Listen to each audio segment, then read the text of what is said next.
Hi guys, welcome back to my channel. Welcome back to another video. So today we're going to talk about weight loss after 40. So is it harder to lose weight after 40?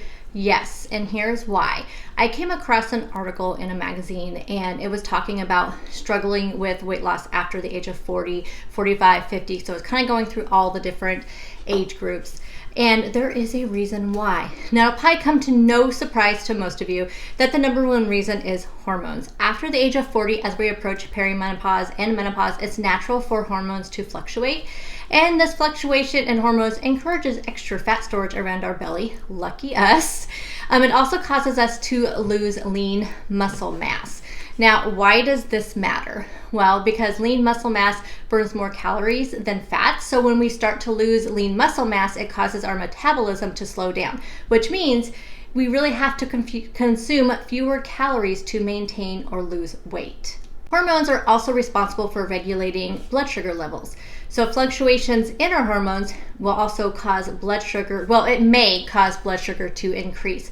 If you notice yourself feeling hungrier than normal, just out of the blue, or you just find yourself like craving things more and more than you used to, hormonal imbalance could be the culprit, especially if it's something that has not happened to you before. Now, you may notice that during that time of the month for us, that we tend to have more cravings, we tend to be hungrier, and that is why, because of the changes in our hormones during that time of the month. The same thing happens after we get over the age of 40. The same thing starts to happen as our hormones are changing throughout our body. Sleeping. It is also highly reported that hormonal fluctuation can also affect our sleep patterns. And of course, we know not getting enough sleep makes you feel less likely to exercise or stay active during the day. And also, if you're like me, you tend to make poor food choices when you're tired. I go crazy when I'm tired. I'm cranky and I just feel like I'm just going to eat whatever I want because I'm tired and sleepy, and I'm definitely not going to exercise. So yes, I am a person that needs my sleep because I am not a nice person when I am tired. And finally, in general, when we get into our 40s, life can just make us naturally less active. You know, we're busy with our careers, with our family, with our friends. Our exercise and diet just really tends to fall down on that priority list. Same thing as say that you're just newly retired or something and you are just enjoying and living your best life, and sometimes just thinking about exercise and diet is just really not the top of your mind, especially if you're enjoying like grandbabies and things like that. Also, injuries to our joints as we get older may cause us to slow down, and I definitely can relate to all of those things. I have some injuries myself, but although I do know that there are ways I can work around those injuries and quit using it as an excuse. We'll talk more about that here in a second. And this is not only women that this happens to, it also happens to men. When men's testosterone tends to get lower as they get older in age as well, they also their metabolism tends to slow down and they start to lose muscle mass as well. So it's the same thing for men, but women, we have a lot more hormones going through our body, and so sometimes the changes are just a lot quicker and it affects us in a lot more different ways, and it can just be very drastic changes to us, and it's very, it just seems not fair, really, doesn't it? I mean, I feel like we go through a lot of things already, childbirth, and then we have to go through menopause, and then in between we have all those hormonal changes. It's just crazy. But after reading this and after doing all this research, I really wanted to dig deeper. Is it possible to balance your hormones naturally? I always thought that maybe I just had to go to my doctor. Did they give you hormones? I mean, I don't know enough about any of that yet. I'm just starting to experience some of these changes and hormonal changes. I've noticed, that I tend to have these weird cravings sometimes. I'm definitely not sleeping as well as I used to. I have noticed my periods and stuff are just really starting to get to the point where I'm having more irregular ones throughout the year than I used to. I used to only have maybe one or two throughout the year, and now I've noticed just a lot of different changes in them, and those are all signs that your hormones are possibly changing in your body. I'm also having just a lot of notices different things in my skin and my nails, and it's just I have things I've looked up. It just all seems to be related to hormones. So, like I said, after reading this, I wanted to dig deeper and see. And although aging and other factors that affect hormones are really beyond our control, we can't do anything about it, there are things that can be done to help manage hormone levels. One of those things is eating enough protein at every meal. They say to eat an average of 20 to 30 grams per meal. I personally try to hit about 120 to 140 grams of protein. That seems to be my sweet spot, and I notice that I feel my best on those days. But they just say an average of 20 to 30 grams per meal will really help with those hormones. Also, adding strength training to your regular exercise routine. So by adding strength training to your routine like 2 to 3 times per week, it'll help maintain and build that muscle. It doesn't have to be heavy lifting, just some sort of strength training added to your routine. And I read that just by adding in 15 to 30 minutes each day of either stretching, cardio, strength training, you can really start to see real changes in how you look and feel. But cardio just does not cut it anymore after 40, is what I have been reading. Before, they said when you're in your 20s and your 30s that you can just do cardio and usually maintain, as long as you're like mixing cardio and some sort of exercise with, you know, your regular eating and you're trying to eat healthy and all that, then you can tend to like lose weight. But as you get over 40 and you're losing that lean muscle mass, then that's when your metabolism is slowing, and no matter how much cardio you do, it's really not going to do much good from what I've read. Now, of course, I'm not an expert, but I'm just saying that's what I have read. Also, taking care of your gut health. That is something that I really want to do, but I struggle with remembering to take the probiotic. And I don't know why. I take my thyroid medicine every single morning. Why I cannot remember, and I was on such a roll. I was on a roll for like 2 months, and then all of a sudden I just forgot and stopped doing it. And then I got the powdered kind, and again, I just forgot. So I want to get back to that because they really do say that a healthy gut may positively influence your hormones by regulating your appetite and reducing your insulin resistance. So that is something I'm really going to work on. Consuming healthy fats. So eating healthy fats may reduce, again, your insulin resistance and your levels of the stress hormone cortisol. We all know our friend cortisol. Healthy fats are high in like omega-3s, which also reduce inflammation and may prevent cortisol levels from increasing during chronic stress. So avocados are really good healthy fat. Nuts are really good healthy fat. So just really look at those healthy fats. Avocado oil, olive oil, those kind of things. Just add those into your diet. Or just you also can take some supplements, take some omega-3 supplements if you feel like you don't get enough of those other things in your diet. But I don't take any omega-3s because I do eat a lot of avocados, and I do also try to add, I only use avocado oil and olive oil in my food. And also I plan on adding chia seeds and stuff back into my diet. And also getting consistent high quality sleep. Now, how do we do this? Now, of course, we want to like maybe not consume caffeine late in the day. If you're like me, I used to be able to just drink caffeine from morning till night, never affected me, but now I logically know that it is definitely affecting me more than it used to.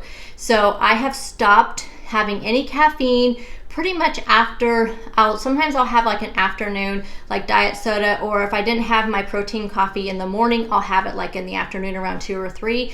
But I try to just stick with like either tea, and I try to drink like decaf tea, or I just drink water for the rest of the night after that. And so I'm trying to like keep my caffeine consumption down a little bit in the evening. They also say try to go to sleep and wake at consistent times, which probably most of us do if we're at like work. So if you're like me and you work Monday through Friday and you have the same job and you work at the same time and you get off the same time, you're probably like me Monday through Friday, or actually Sunday through Thursday, you're going to bed at the same time, you're getting up at the same time. So pretty consistently I do. And even on the weekends, I do set an alarm because I am a person that I don't like to sleep in. And now that I'm reading this, that they say that even on your off days, to try to still sleep and wake at the consistent time. I do tend to stay up a little bit later on the weekends, but for the most part, I'm on a pretty regular schedule.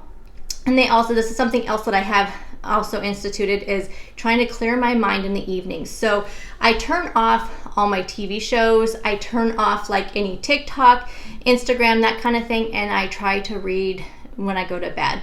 And I try to like give myself 30 minutes before I actually want to be to sleep, to have everything else turned off around me, and then I usually come to bed and just lay down and just read for about 30 minutes, and then my husband comes to bed and we go to bed.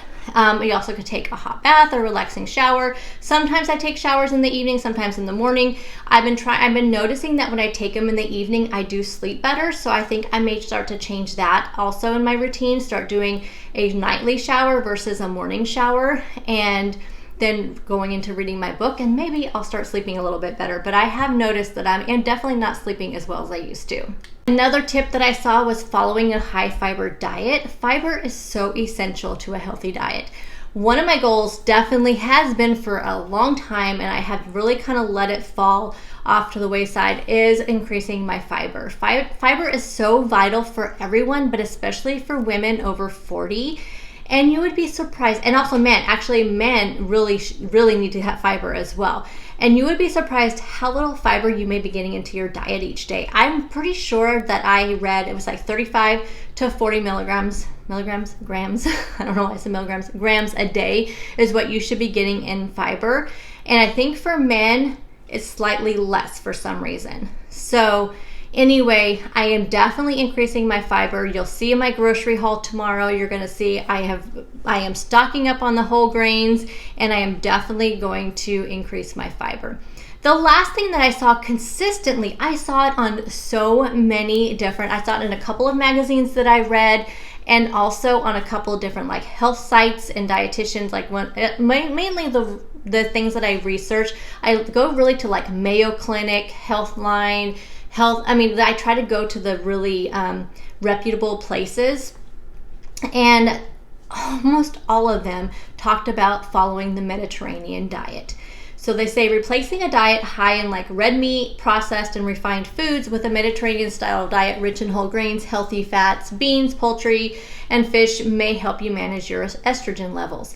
Also, having a good mix of carbs, protein, and fat at every meal will help even out your blood sugar. And that's kind of how this diet is structured. And of course, you want to make sure that those carbs that you're consuming at your meals are coming from whole grains and have more fiber, because these are the carbs that are slow to digest in your body so as not to cause your blood sugar to spike. All of that being said, what kind of changes am I going to start implementing into my life now that I have read about weight loss after 40? So one of the main things in my life that I need to change is my physical activity. I know this. My doctor has been telling me this for so long. When I told him I was only doing my stationary bike, he said, well, get out there and go for a walk. Try to do different, like try to do hills, try to do, different routes so you don't get tired of it. Because he said walking is so much better than the stationary bike. But for me, just the bike is more convenient. So then I started doing some of the walking videos. But then after reading that maybe cardio is not enough, what I did was I created myself a workout calendar for the month of August. I intentionally made it realistic for my busy work schedule. August is one of the busiest months of the year for my department. And there's a lot of places I have to travel to and meetings to go to. And so I wanted to make sure I did not set myself up for failure by planning a certain workout or a certain thing on a day that I may have to work 10 hours for the day, or I'm going to be getting home late, or I have to leave early. I just wanted to make sure I did not set myself up for failure. So I looked at my work calendar, compared it to this calendar, and really created it to be very realistic. Highly recommend you do that. Don't just throw out and just throw your calendar out there. Look at what you have coming up, what you have scheduled, and plan around that, because your life is what you need to plan around. You don't need to plan your life around your workouts. You need to plan your workouts around your life. And that way it'll be sustainable and you won't, like I said, set yourself up for failure. I know this, like for me, I know how I am. If I were to miss a workout or two because I just could not do it because of my work schedule, I would just scrap the entire month. I would just say, okay, I'm done, I failed, let's just try again next month, because that's how I am.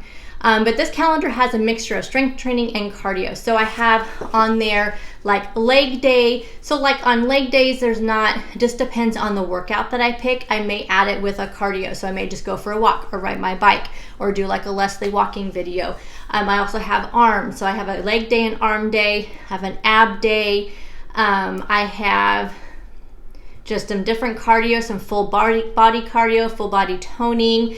I have some stretching stuff. So I have it all in a playlist. And then on the calendar, I have all in a playlist on YouTube. And then I have my Leslie video app, so I can do any walking that I want to do from there. And then on my calendar, I just have leg day. So I know I just need to go into the playlist. I just need to find a leg video, and then that way I can just do it.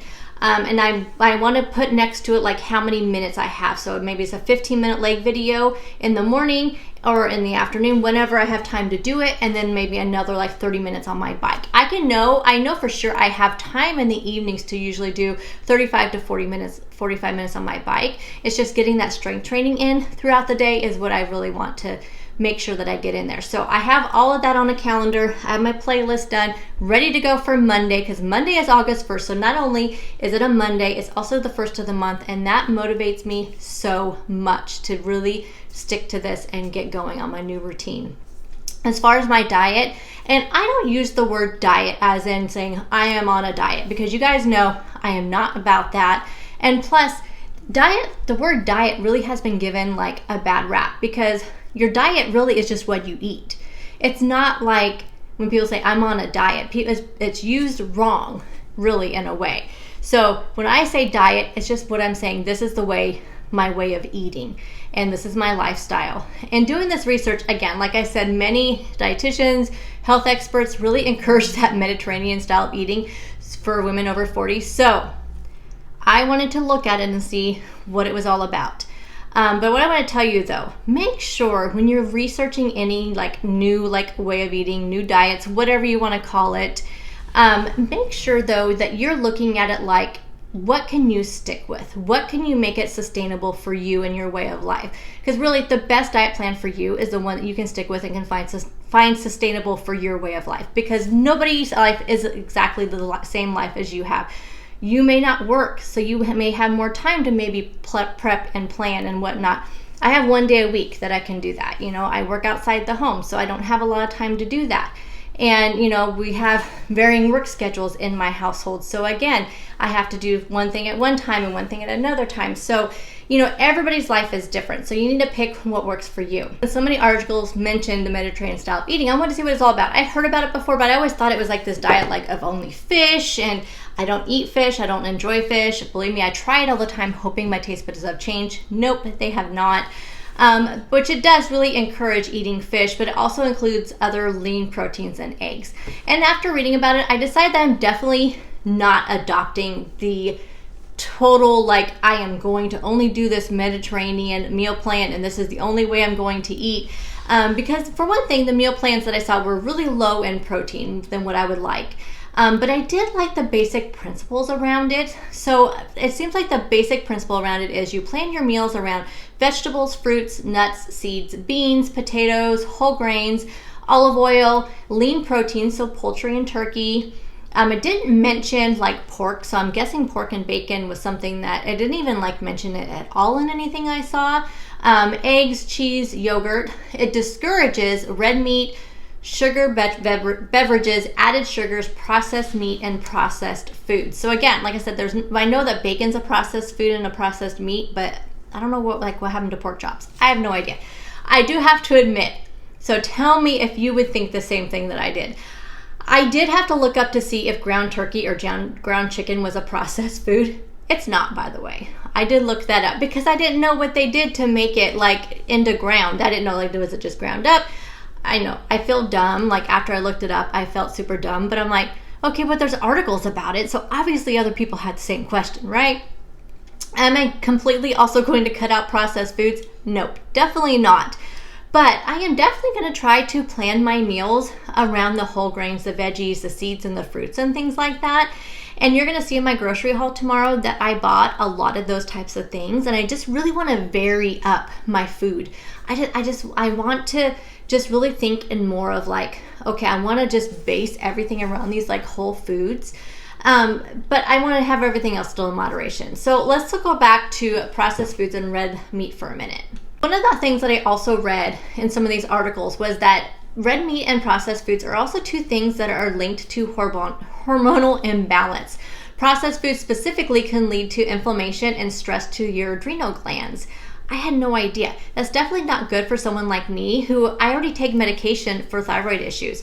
So I do think I'm going to try to limit things like bacon and lunch meat and try to limit those the best that I can. I mean, there may not be forever, you know, I'm not going to say you're never going to see like lunch meat or bacon in my grocery hauls or my meals again, but I think I'm going to try to cut those out for a while and just try to limit them really to moderation, but not really to the point where I want to feel restricted, because I still want to enjoy my life, and I'm definitely not at the cost of not being able to enjoy my 100-calorie bags of Skinny Pop and my protein shakes, because those are something I really enjoy, and I'm not ready to cut those out of my diet yet.